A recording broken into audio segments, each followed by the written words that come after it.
नहीं खाती मर्दे तू अपन जान दे देव, लेकिन होला यार हमरे जैसन पागल हो बोलो तो लोग जो प्यार में अंधा होकर के अपने ज़िंदगी को दांव पे लगा के साला ट्रेन के आगे आ जाने के लिए सोचता है कि मर जाऊं साला मुझे नहीं चाहिए।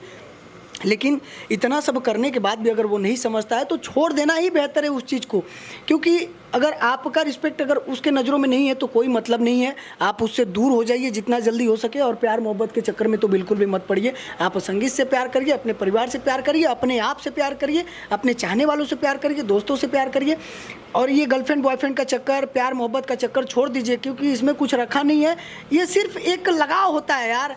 और मैं आपको बता दूँ कभी तो ऐसा होता ना कि मैं सोचता था कि यार थोड़े से खुशी के लिए साला मात्र भाग साला छोड़ो भाग साला उतने से खुशी के लिए साला इतना खुशियाँ बर्बाद कर रहे हैं हम लोग। तो ये सब गलत चीज़ें भाई, मेरे हाथ जोड़ के विनती है आप सबसे, ये सब चीज़ों में मत पड़िए। अगर प्यार मोहब्बत में है तो ठीक है, बढ़िया है। जिनका प्यार